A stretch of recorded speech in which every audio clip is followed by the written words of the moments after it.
an event not just for our church community, but for members of the wider community. And I know there are those among you here who are not parishioners here at St. Anne's. But I do want to say out loud that I think we all have a sense of the sacred. And to me, this was the second time I watched the film, and it was, I was just blown away by what a holy person Pauli Murray was. And that was long before she was ordained a priest. And I'm so grateful to all of the folks who are here to be part of this panel. But Julie Cohen, you are one of the directors of this film, and I just have to say it's such a beautiful film. And yes, can we give Julie a round of applause? And that I really believe that the reason I and others here understand Pauli Murray to be such a holy woman is because you have made such a beautiful film, you and Betsy West. So thank you, and if you don't mind my saying, God bless you for what you have done. Mother Marie Tatro is my dear colleague who preached an absolutely stunning sermon this morning that really set up this viewing and this conversation that's about to happen. And any of you who weren't here this morning, or even if you were here, there will be a video of the whole service, and you can speed right up to the sermon. And I commend Mother Marie's preachment to you, just to understand how we are connecting this moment and this screening and this conversation at St. Anne's. So we have the Reverend Kit Wang on Zoom. That is so cool, although he has just disappeared. He has faded. Oh no, there he is. And with Julie here present is Queen Jean, who is the founder of Black Trans Liberation. And Mother Marie will introduce all of our panelists. But Queen Jean, in her bio that I sort of synthesized for the occasion, has this sentence embedded in her bio. And you know, when a bio is written, it's usually written by the person, him or herself, themselves. And so we write our bios in the third person. And in Queen Jean's bio is the sentence: she is passionate about creating not only space, but access for unsung heroes and folks who are often overlooked, shunned, and abandoned, as their stories are valuable and deserve recognition. And I just feel like that sort of sums this whole thing up. So thank you, Queen Jean, for saying that about yourself and about Pauli Murray and about all the people we need to lift up and whose voices need to be heard. And that's what we hope will happen today. So without further ado, I invite my colleague, Mother Marie Tatro, who's the Vicar for Community Justice Ministry in the Episcopal Diocese of Long Island, to come forward and help facilitate this conversation. Thank you all again for being here. I walked in front of Kit. I hope that's okay. So thank you so much for coming. As John said, I'm the Vicar for Community Justice Ministry and also a priest associate here at St. Anne's. And I am not as much of a crier as my colleague is, but even I teared up again at the end of this film watching it for the second time. So it does that to a person, even tough old dykes like me. So, and it was so lovely to see, I'd sort of forgotten that Chase Strangio was in there. I was also an attorney for almost 20 years, and my last legal job was at the Urban Justice Center when Chase was a legal intern. And he hadn't yet transitioned, but I could see the beautiful young man inside there that he was becoming. So it's been nice to watch his journey too. Kit, you're out, you can hear us, and you want to say hello? Sure. Hello, folks. It's lovely to be with you, and really weird not to be able to see you, but I'll deal with that. At least I can see Queen Jean and Julie and Marie, so that's lovely. Oh, okay, good. And you can hear us fine. That's important too. Yes. Okay. So Yeah. I will read these short bios, right, of our panelists, and then we'll get started. So Julie Cohen, to my left here, was nominated for an Academy Award for directing RBG. Some of you might have heard of it, about Supreme Court Justice Ruth Bader Ginsburg. Yes. Also in collaboration with Betsy West. The pair's next film, Gabby Gifford's Won't Back Down, will be released this summer. I'm looking forward to that. Previously, Julie worked as a staff producer for NBC News and holds a master's degree from Yale Law School. Kit Wang, the Reverend Kit Wang, was ordained in the Episcopal Diocese of Maine in 2008 and is the first trans priest called to serve his parish. He has served on the board of AIDS Response Seacoast, Diocese of Maine Commission on Ministry, and is currently a member of the Joint Nominating Committee for the election of the presiding bishop, which, for those of you who are not Episcopalians, you need to know that's a really big deal. You know, our tempest in a teapot thing, as well as on the steering committee of Trans Episcopal. Wang will appear on the panel remotely, as you can see. And in a funny coincidence, I met Kit many years ago at a conference at the Absalom Jones Center and found out he's actually married to one of my teammates from the Amherst College field hockey team. So his wife was my goalie.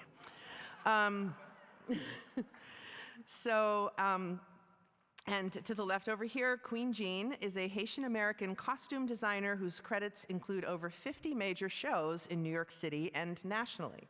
In 2020, she founded Black Trans Liberation, an organization that aims to provide access and employment resources for the transgender non-conforming community.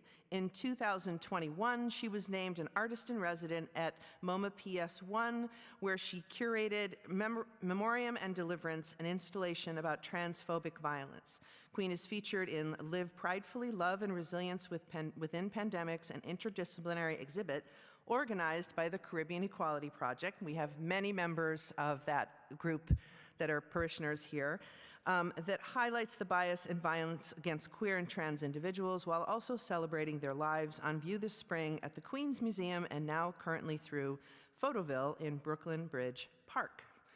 So we have some pretty distinguished guests here, yes. So I'm just gonna kick things off with a couple of questions. It doesn't need to be like really me asking you guys questions. You can just jump in and talk with each other.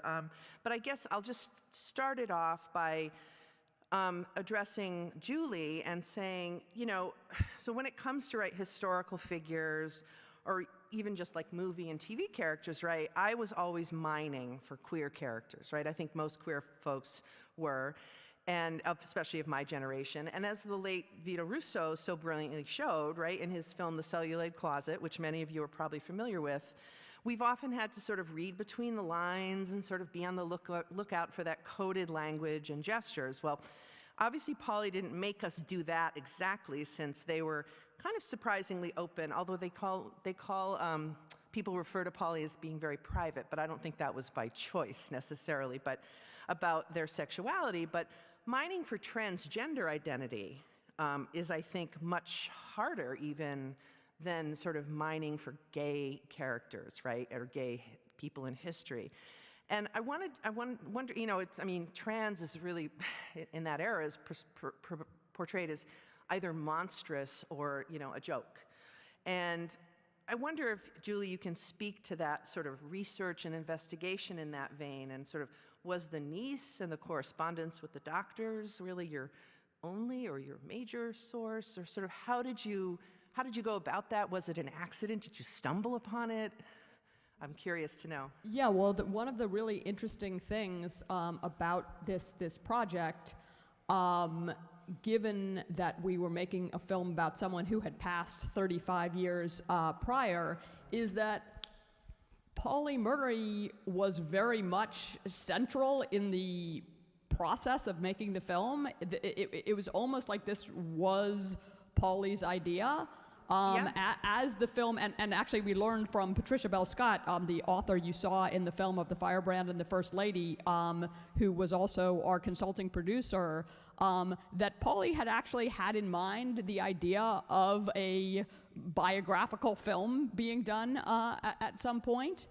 And when I say Pauli played an active role, in fact, there was some talk about whether we were going to give Pauli a writer credit at the end of the film, because so much of it is Pauli's own words, the reading from the autobiography.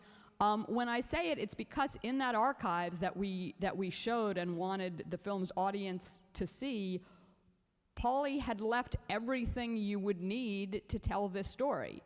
141 boxes of material, but also a drawer full of cassette tapes, and there were more than 40 hours of audio tapes. You know, particularly in the 1970s, after the ordination as an Episcopal priest, there was a fair amount of news attention for Pauli, and people would show up to do an interview, either a news person or often a graduate student in the midst of a big oral history project. And Pauli would pull out a second tape recorder, double record everything, and saved all of this raw material, all of these interviews. In the case of the reading of the autobiography, Song in a Weary Throat, Pauli had a close friend and mentor, a former professor who was visually impaired. So as Pauli was writing drafts, Pauli was recording those also and sending them by mail to this woman whose name was Caroline Ware, who had the thought, although that material was not in Pauli's archive, who did have the thought before she died, before Caroline Ware died, to bring that to another archive where we very literally stumbled upon it. So the material about Pauli's gender nonconformity, and it's a little hard to describe posthumously because Pauli wasn't picking the words, either non-binariness or transness or some combination, really is coming very directly. It was material that Pauli left in these archives to be found. All those letters to doctors were in folders. And Pauli had very carefully curated this collection. There are some private diaries where names are crossed out or where pages are torn away, presumably because they provide some personal information about someone else who might not have wanted it to be seen. But all that medical correspondence, and as well as some letters to Aunt Pauline that dealt with some real pain surrounding professionals' non-acceptance of Pauli's gender identity, and wishes to, perhaps get testosterone or surgery. All of that was left in folders to be found by later researchers, authors, and filmmakers such as ourselves. Kind of answered my follow-up question, actually, which Sorry. is... No, that's, because I was going to ask, like, how do you think Pauli would react to those doctor notes being made public? Or, you can't really answer that probably, but did you have any discussions with Ms. West, your co-filmmaker, about that sort of, I don't want to say ethics, but sort of the sort of potential conflict around that? Yes, we absolutely had discussions with the team of four, not only myself and Betsy, but also producer Talea Bridges McMahon and editor Cinque Northern, who together were piecing together, trying to figure out how to turn this voluminous material into one storyline, especially when Pauli, in a sense, kind of lived like a dozen, and I'm being conservative, lives in the course of one lifetime, and figuring out how to hone that down, as well as you point out, the kind of moral and ethical question of how do you talk about someone's gender identity when it wasn't something that was talked publicly about in life, although as it becomes clear in the film, like those who knew Pauli and Rini absolutely understood that they were partners, lovers, and essentially a married couple. Yeah. So, how do you decide that? And the main decision was this curated archive, some conversations with Pauli's family members, and just a pretty clear sense also from Patricia Bell Scott, who had known Pauli a bit in life, although they also hadn't discussed gender identity or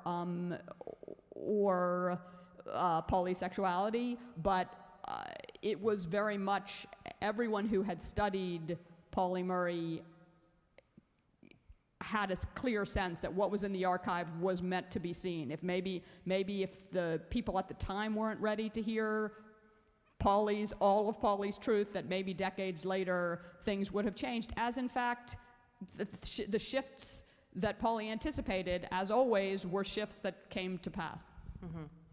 Thank you so much. That's really enlightening. I want to pivot to Queen and ask, so on the 6th anniversary of the Pulse nightclub murders, we're ever mindful of anti-queer violence, which I know you have highlighted extensively in your art and activism, most especially anti-trans violence. And in talking about segregation, specifically having to move to the back of the bus as an example, Pauli spoke of the intimacy of the humiliation, it was a public thing, but it was also sort of a personal nature that she highlighted. And when I think of that title, Hope is a Song in a Weary Throat, how do you keep singing?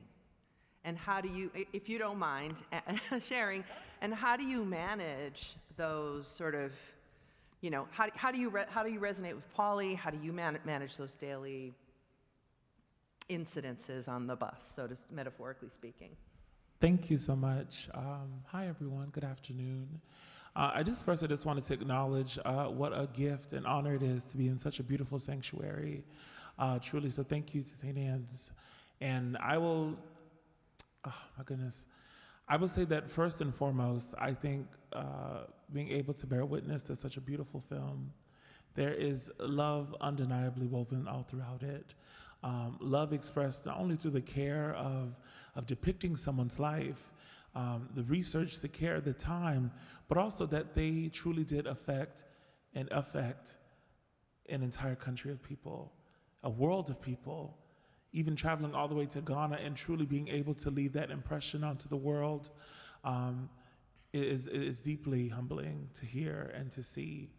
I will say that I think for me as a young Black woman, I feel often that we are in contention with how to step and to live in our purpose and our power. And I think to me that Pauli had to navigate that question and navigate during quite tumultuous times of not only uncertainty, but true discrimination and inequality. I can say that for me, I feel that it's often a question that we have to describe our race, and we have to contend with our gender identities. And ultimately, for everyone here, the two are not in competition. We can exist as both. We can be proud Black people and proud transgender, identified, queer folks, gender nonconforming people. The two are not an anomaly, and the two do not always have to live in silos.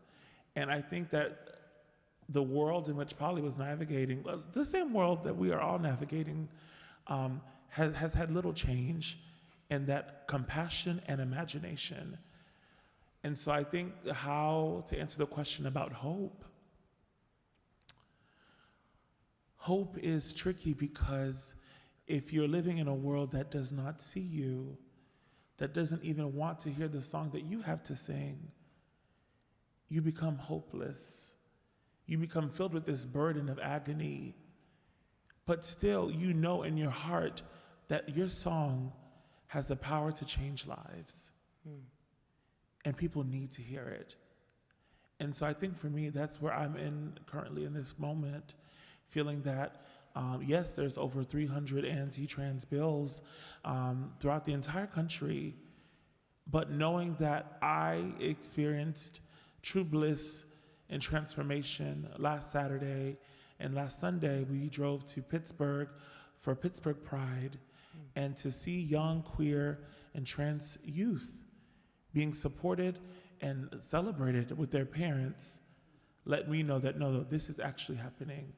We must sing these songs so that they reach communities of color, communities that are so away from this orbit of change, from this nucleus of change, that they also deserve to hear those songs, that they too should have the hope that they can not only elevate from these circumstances of crisis, of confusion, of deep turmoil, but that they too can have a moment where their songs will be sung. And I feel that Pauli not only embodied a powerful aria, but truly put together an orchestration of liberation and freedom that people will still continue to play today. It's beautiful. Amen. You'll be happy to know, Queen, that a few weeks ago, our middle school group, which is like, our Sunday school group, was like 12 to 15 kids, primarily middle schoolers, basically demanded from their lawyer priest a summary of the laws in Florida and Texas that they wanted to understand, and they wrote letters that we're sending to PFLAG and to families in those areas. So the young people are way ahead of us on this, and I'm really grateful for that. I'm going to turn to Kit now, so I can't help thinking about why Pauli would want to put up with the institution of the church, right? And 40 or so years ago, when sort of I can barely put up with it in 2021. Now, and there are times when it still seems like my humanity is like still being litigated, and, you know, and as a trans priest in the church, I imagine you face this quite a bit. And as a clergy member who's actually very active in the institution itself, right? You serve on several significant Episcopal Church committees and all of that. What are your thoughts about what Pauli went through? What kind of patience and endurance do you think that took? And what does Pauli's life and legacy, you know, mean to you as a trans priest?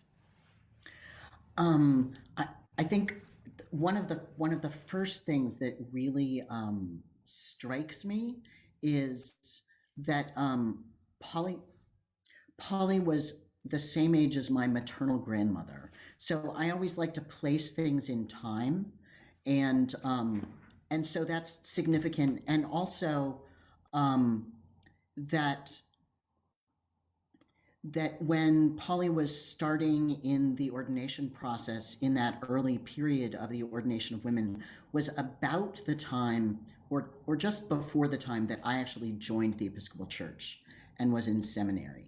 And so, you know, I watched a lot of young women and a lot of older women sort of try and get into the process and through the process, and what a mess it was then. And so I can only imagine what it was like for Pauli as a young, queer, ostensibly woman, person of color.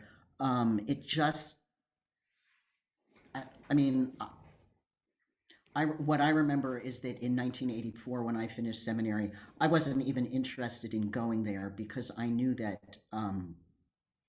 that the church was not going to be a friendly place for me institutionally to pursue ordination, and that that I didn't have the personal tools to deal with the system. So I'm always hugely grateful to look at and be supported in the work that folks like Pauli did in making sure that not only the church, but the rest of the world were places where Pauli could be, where I could be, where Marie and John and Queen and Julie, where we could all be gathered for this kind of event. I also personally, just from a personal perspective, as someone who transitioned, in my later adulthood, I was nearly 50 when I sort of started socially transitioning. It's been a huge source of joy and support to listen to the retellings of stories like Pauli Murray's. And as an alum of Yale Divinity School, it also just really made my heart sing when they named one of the new residential colleges for Pauli. That was just that was that was hugely gratifying, and I'm just really pleased. I can't remember, Marie, if there were other things in there that I didn't touch on. I'm sort of rambling. No, you're Um, not rambling. I think you did. I think you did hit most of the points. If you think of anything else, just hop in, tap your screen, whatever, however we do it. Great. So I think getting back to Julie, or really any of you that have just watched it or watched it for the second time, there's a lot of surprises, right, in this film. And I mean, of course, the biggest surprise is that we didn't all learn about Pauli Murray in our American history classes, right? And hopefully that's going to change. But I was surprised to learn that she was that they were close friends with Eleanor Roosevelt, and the job at Paul Weiss, and that they were the brains behind Thurgood Marshall's and RBG's landmark decisions. And I went to law school, and I didn't even know that they were. Sorry, I keep jumping back and forth. They were a law professor in Ghana. Were there any things? Did any surprises jump out for you as a filmmaker investigator in this that really just kind of caused you to fall out of your chair? Yeah, I mean, every single thing. I mean, what surprised you is actually a question that one gets a lot as a documentary filmmaker to different things, and usually, you pick one or two things. With the Pauli Murray story, it's actually kind of impossible. Dr. Pauli Murray, everything this person did felt like a revelation, both important in and of itself, but also okay, how did I not know this? And yes, all the connections to people, and then there was the time at McDowell Colony with James Baldwin. What? Well, I mean, even at the end, I mean, something that seems like such a a monumental thing for a writer, that almost, there was a cut of the film where that wasn't there yet, and then we're like, oh my God, we've got to get James Baldwin in, and so quickly, but and there's quite a bit that's left out of the film as well, just because this is someone whose accomplishments are not only so numerous, but sort of so varied that it's hard to weave them together into one single biographical work. I would actually, okay. I would also say that in addition to the surprise is clearly Pauli walked with a sense of divine fortification, that they would not be turned down, that they would not be dismayed or to be ultimately dissuaded and turned down. And I would say that I think for me, knowing how hard it must be for a person in that era to fight for access, to fight for them to not only be able to hold space, but to be respected. I think that is always the thing that comes in anguish, is it's without a shadow of doubt that you are the smartest person in the room. You know that you have the most power in the room, but somehow people don't, they actively choose to ignore it. They actively chose to silence and leave out Pauli Pauli should have been on those steps, quite frankly. And then to be told about it later, hey, by the way, we were kind of referencing, your blueprint. And even in that it feels so casual, but truly we're erasing the magnitude that this person brought. That even after leaving, that document, that manifesto still rang true for them to actually circle back to it. So that to me feels like it's not only a truth, but it's a confirmation of their power. And I would say, I think for me, what is maybe the shocker, maybe isn't to most folks, but even learning about the dean or at Brandeis, that they didn't offer tenure right away. That Dr. Murray still had to prove their power in order to receive the tenure. And it's what else do you need? I mean, I don't even, and to me, it even goes beyond the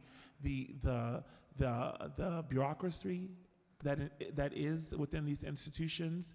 That to me, I feel perpetually create roadblocks. That create roadblocks for those there to not feel supported, to not have the actual funding and the resources to continue doing this work. So I just felt like that to me was a shocker. That I mean, you literally have a living legend on campus that everyone knows, but that they chose to actively not compensate, not to actually put on the pedestal that they deserved. I think your mic is off. It just goes off randomly, right? 1 second, I'll get to you. We have to get Reverend Kit back on, too. I think I'm back on. There you are. Welcome oh, we're back. both Sorry. back on. We accidentally pulled the plug on you, Kit, but you're back. Like, quite literally pulled the plug on you. Julie, But you like wanna- Lazarus, you resurrected. Yeah, that's right. Get up and Yes. pick up your mat and walk, Kit. Okay, just 1 second, and Julie's going to jump in, and then I'll probably just repeat your question into the mic, if that's okay. Go ahead. Yeah, I was going to say, you know, and in the end, the granting of tenure. Sorry, I think the battery is kind of low on this. In the end, the granting of tenure. I'll just talk about. Or you can borrow. Yeah.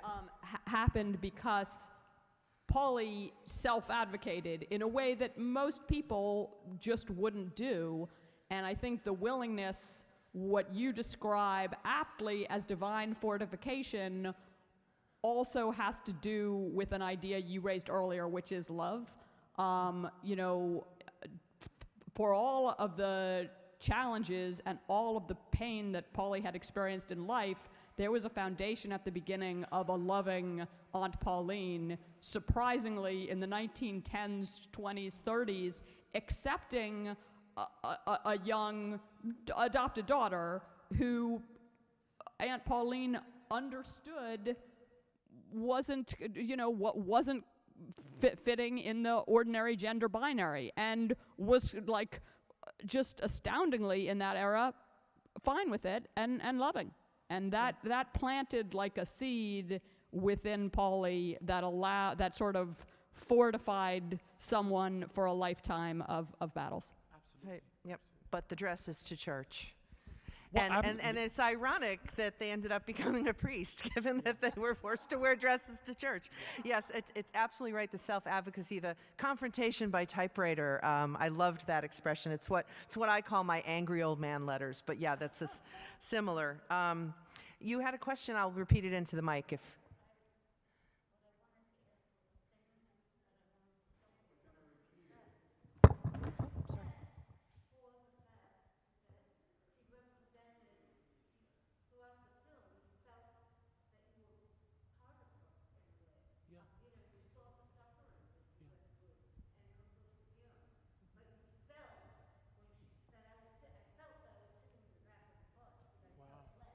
Yeah.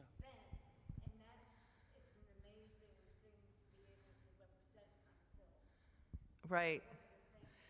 Oh, it was a not a question, but a very wonderful comment saying that she felt really like kind of in Pauli's shoes and really felt the experiences that Pauli was describing. And I think that goes to what Julie said earlier, which is that she really, that you know, Pauli Murray themselves really took part in making the film because there was so much archived material, and that their voice was really coming through much of the film as if they were still around. I want to get to a couple more things, but if you can hold that thought for 1 second, I appreciate it.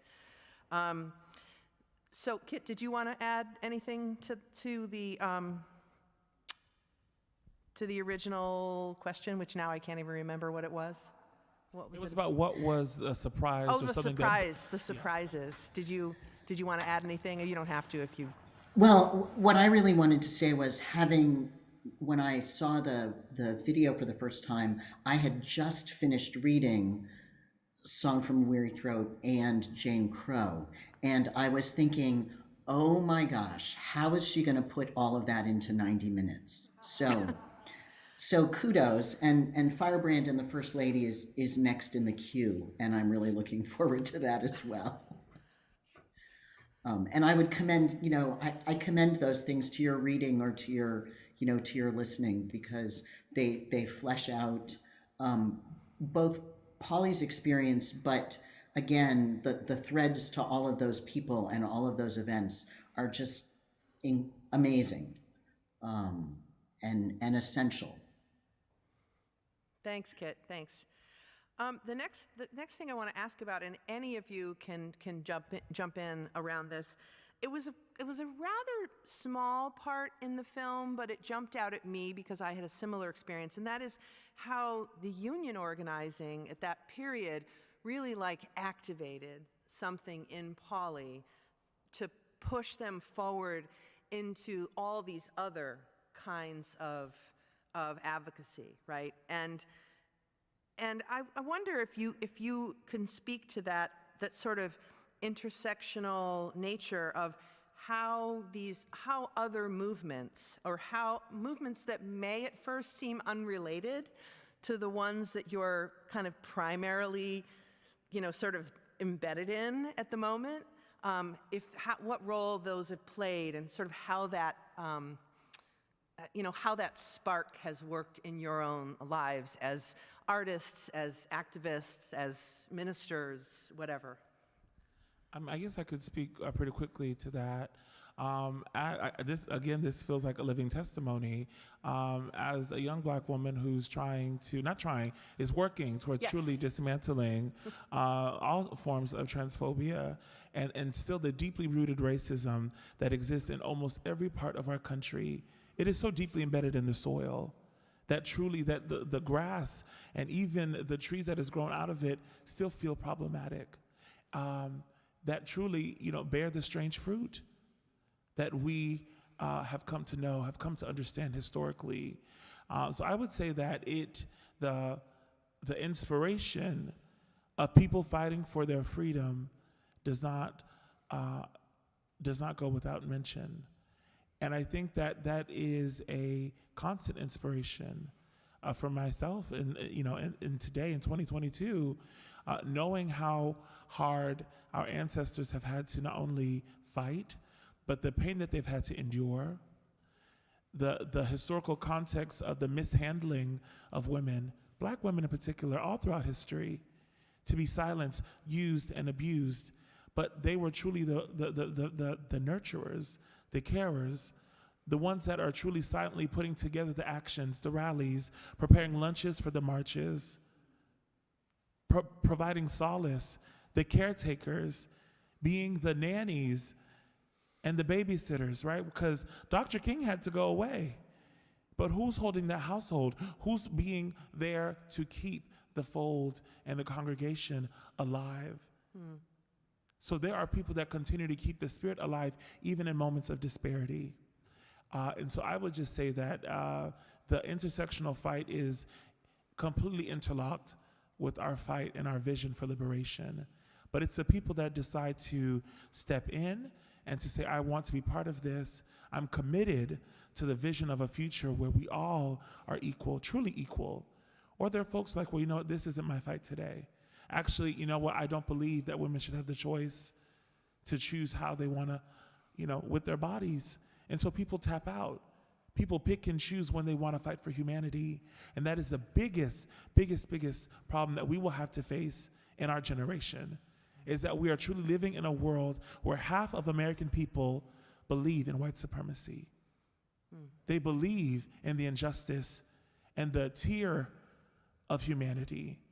That there are certain groups of people that don't belong to sit with us, that should not have a seat at our table, that should not be able to be in the same institutions of worship that we are at, because they're different.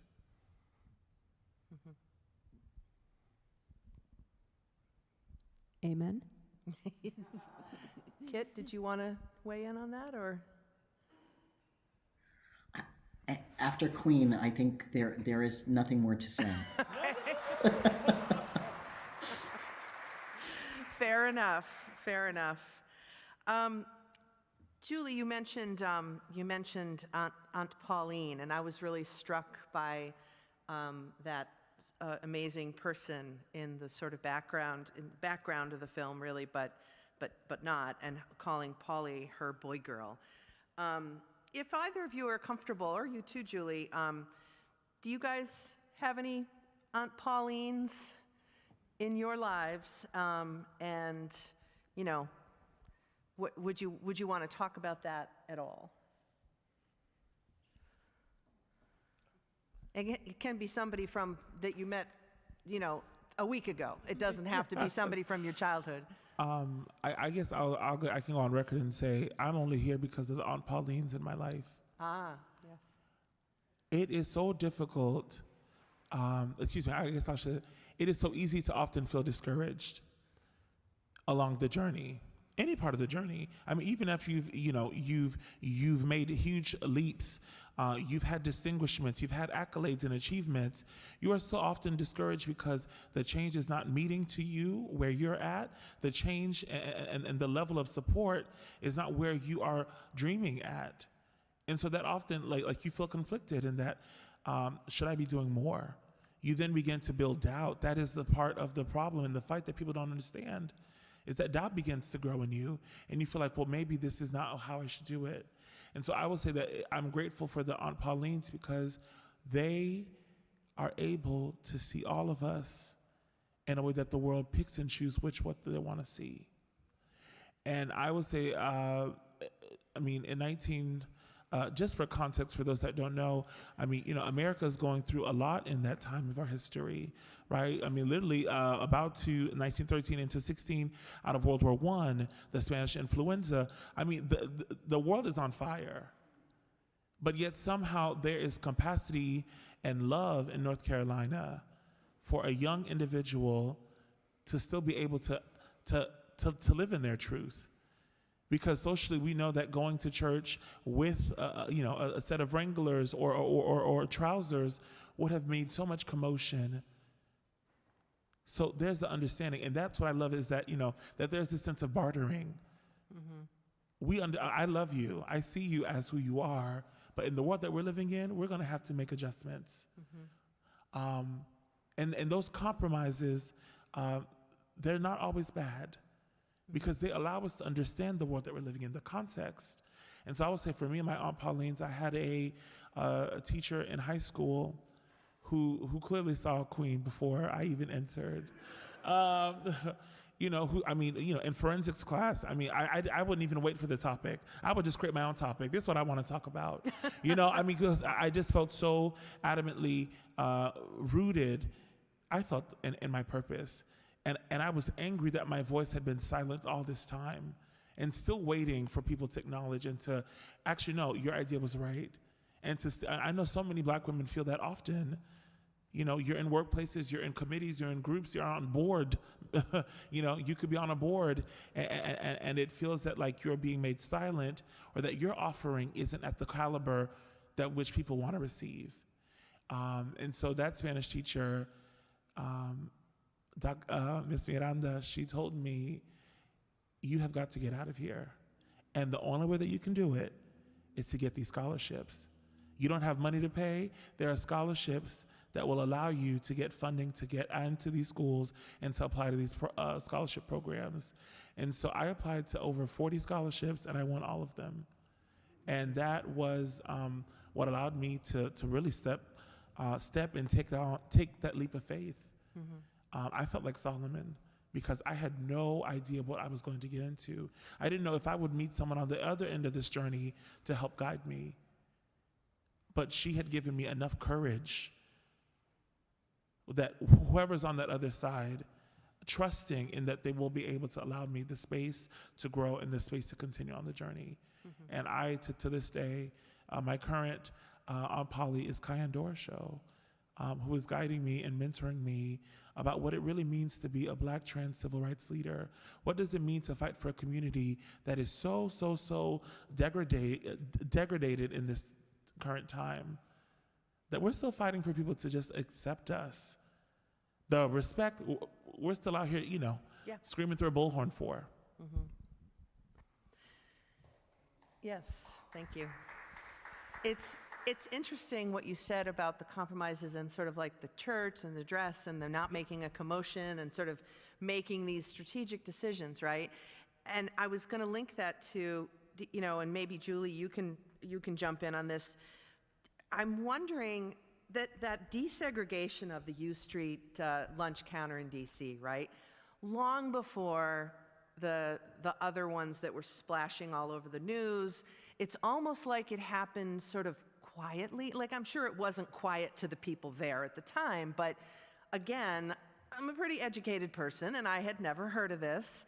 So I'm wondering if Pauli's sort of anonymity, or the fact that, they weren't a household name, or that they had to always be like sort of the brains behind the scene in these big legal battles. I wonder if that contributed to it. Do you know what I'm trying to ask? Like if it were splashed all over the paper, would it have happened in the same way? Yeah, I think there are some cases in Pauli's life where an attempt to stay a little bit below the radar because of things like the relationship with Rini, or if these sort of early, and I'm using more modern language, but like if an attempt to transition had become public, obviously that would have been disastrous for Pauli's career in a way that might have meant not yelling quite as loudly. That said, on something like the desegregation of the Little Palace Cafe in DC's U Street, the Howard students fighting that battle absolutely did everything they could to get attention, and they did get it in the black press of the day. Like, that's we were able to find, like, again and again, these sort of historical moments that you're like, oh, like, that wasn't covered. Like, I never learned about that. Like, where was the media? Like, the very much in that day, when we're in the 40s, 50s, 60s, the absolutely thriving black press was covering, including Pauli, Pauli's arrest on the Pauli and Margaret McBean's arrest on Adeline McBean's arrest on the bus was, there were, if you go onto the online archives of, there's like a sort of consolidated online archives for historical black press, and type in Pauli Murray's name, you'll find like hundreds of stories.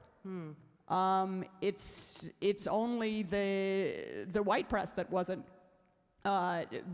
covering some of these actions, and because our collective understanding is so shaped by the more establishment white press, that's what ends up being, in a shared memory. And I would also even say that, that seems to be a very recurrent theme in our history. Before the Stonewall protests and the big uprising against, all of the police injustice, there were the cafeteria riots in California. So again, it's like people have always been fed up. I think that's the biggest thing. No one has been quiet and just, being meek, right, while the world is crumbling around them. Right. The meek do not eat. And so I truly feel that it's because of those silent fights, those struggles, that allow people to have the bigger courage for the things that become sensationalized, that become historical. But the history of the fight had already been in motion. Yeah. I know we only have... I wanted to actually say, I think we do have to be mindful of the time. Yeah. I did want to hear who Kit's Aunt Pauline's are. Yeah. And I also want to say, while I'm standing, that I pray for a day when the church is the Aunt Pauline of Black and brown. Amen to that, yeah. Yes. Kit, I don't know if you could hear Canon John. He said he prays for a day when the church can be the Aunt Pauline for our folks. And we were wondering if you could weigh in on your thoughts on your Aunt Pauline, or any other thoughts you may have. Yeah, so I think, John, thank you so much for that reminder. I think it's been one of the things that's motivated me to be more widely involved in the wider church. I'm definitely more of a small frog, small pond kind of person. I will often say I'm just a country parson. Don't mind me, but as I was starting to transition and serving on the Commission on Ministry in Maine, which is responsible for much of the ordination process, it it was clear to me that there was work to be done, and that frankly, that those of us in the older generations needed to be, who are more predominant in the church, needed to be taking cues from the 40 and under set, frankly, about how we needed to be doing things institutionally, about how we needed to be dealing with imbalances of power in the institution, about how we needed to be making the ordination process and the church itself more accessible. And I pray that that's where my presence and other folks in Trans Episcopal are taking the church. And I also pray that that we're able to do that, and we're able to continually raise into all kinds of leadership, all kinds of people, so that, as Canon John says, the church can be the Aunt Paulines. I will say that I've been blessed to have people who have cared for and supported me in my transition and in my decades of discernment around whether to actually transition socially and medically and all that. And so many of those people who served in those roles are younger folks who had already done the things before me, because frankly, I will always say I don't have much of an imagination around that kind of thing. If I can't see it, I'm going to have a hard time finding my way. So I'm really grateful for the folks who were able to stand up there and be out or be controversial. And I think that that's one of the reasons that this film, and that the ever increasing, I hope, publicity around Pauli Murray's life and service will continue to grow within the church and in the broader community, because I think that Pauli's witness on so many levels is so important, both because of the era in which they were doing their work and the many places in the world that their work took them. And I'm just hugely grateful that there is this breadth of information out there, and and that folks are beginning to share it and make it more widely known. Yeah, and that, it's a little inside baseball, I realize, but I was so moved by the fact, and so grateful, Julie, because I know a lot of hard editing decisions go into what to leave in, what you have to take out, that one of the only things that Pauli said about their ordination and priesthood was that the Eucharist, the giving of the bread, was this form of reconciliation. And that, to me, was incredibly powerful as a Christian, as a priest, that was what they took from that. And anyway, I thought that was really very moving. John, do you want to close us out? Yeah, I think I know that we want to be good stewards of your time. You sat through 90 minutes of film and now an hour-long conversation, so we probably should wrap this up. Yeah, I am sorry for that, and we obviously could keep at this, and we should, and let's do that a little bit informally after the program. And then I wanted to mention, if you don't know, that I mentioned that Pauli Murray, to me, and I think to all of us, her divine light shined through this film, and her holiness, and she has in fact been. They have in fact been included in what we call our lesser feasts and fasts, and now what is referred to as Holy Women and Holy Men. And her feast day is on July 3rd.